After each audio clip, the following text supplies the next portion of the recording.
வணக்கம், என்னுடைய பெயர் சுதாகர். நான் இந்த காரணையாரால் கிட்டத்தட்ட ஒரு 12-13 வருடமாக இருக்கிறேன். My name is Joseph. Hi, என் பேர் கோபிராஜுங்க. நான் இங்கே வந்து 5 இயர்ஸாக இருக்கிறேன். நான் இப்போ இருக்கிற இடத்துக்கு என்னுடைய பின்னாடி வந்து காரணைத்தாங்கல்.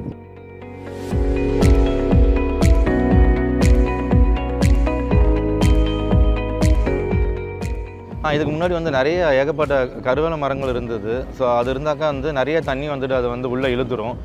വെള്ളമൊന്നും അത്രയ്ക്ക് നിൽക്കുന്നില്ല. ഗ്രൗണ്ട് വാട്ടർ ഒക്കെ ഭയങ്കരമായിട്ട് ലോ ആയിരുന്നു. ஒரு காடு மாதிரி தான் இருந்தது. ஒரு மழை பெஞ்சால் தண்ணி வந்து ஒரு குட்டையாக தான் நிற்கிற மொழியே தண்ணி நிற்கிறதுக்கான ஒரு வழி இல்லாமல் ஒரு 5 டேஸ் சென்னையில் மழை வந்தாலே போதும். இங்கே வந்து பார்த்திங்கனாக்கா தண்ணி வந்து அந்தளவுக்கு வரும். தண்ணி ஓட்டங்கிறது போய் தேங்கிறது இடம் இல்லாமல் எல்லோரும் வீட்டுக்குள்ளே தண்ணி போயிட்டு வந்துடுது. இந்த லேக் வந்து பார்த்திங்கன்னா ரொம்ப குப்பையாக இருந்தது.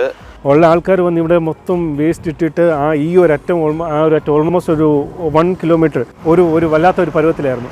இன்றைக்கி அதுக்கான தூர்வெல்லாம் வாங்கி குட்டையெல்லாம் எடுத்து பண்ணி நீர் தேக்கங்கிறது உருவாக்கி வச்சுருக்காங்க. உள்ளே இறங்கி ஃபுல்லாக க்ளீன் பண்ணியிருக்காங்க. ஃபுல்லாக அந்த ஜேசிபி வச்சு க்ளீன் பண்ணி ரொம்ப அழகாக பண்ணி கொடுத்துருக்காங்க. இன்றைக்கி அதில் ஒரு தீவு மாதிரி ஒரு பனை மரம் இருக்குது. அதில் ஒரு தீவு மாதிரி சின்னது தான் கட்டினோம்னா ஒரு பறவைகள் அங்கே போய் தங்க போகுது, அதில் தான் தங்க போகுது. ஆனால் ஓரளவு அவங்களுக்கு ஒரு பெஸ்ட்டாக இருக்குது, எங்களுக்கும் ஒரு பார்வைக்கு இதுவாக இருக்கும். அங்கே அந்த ഫെൻസ്லாம் വെച്ചിരിക്കാங்க. ഇവിടുന്ന് ഓൾമോസ്റ്റ് 1 കിലോമീറ്റർ ഫെൻസിങ് ഇട്ടു. ഫെൻസിങ് ഇടുമ്പോൾ തന്നെ ആൾക്കാർക്ക് ഒരു അകത്തോട്ട് ഡംപ് ചെയ്യത്തില്ല, അവർ വെളിയിൽ ഡംപ് ചെയ്യും. അറ്റ്ലീസ്റ്റ് ഡംപ് ചെയ്യുന്നത് ക്ലിയർ ചെയ്യാൻ വളരെ എളുപ്പമാണ്. இன்றைக்கி தன்னார்வ தொண்டர்கள் மூலியமாக அவங்க ஆரம்பித்து இன்றைக்கி நீர்நிலைங்கிறது உருவாக்கி வச்சுருக்காங்க. இதனால் நிலத்தடி மட்டங்கிறது உயரமாகும். பூமிக்கு ஆதாரமே நீர் ஆதாரம் தான். அது மக்களுக்கும் பயன்பாடு தான், விலங்குகளுக்கும் பறவைகளுக்கும் பயன்பாடு தான்.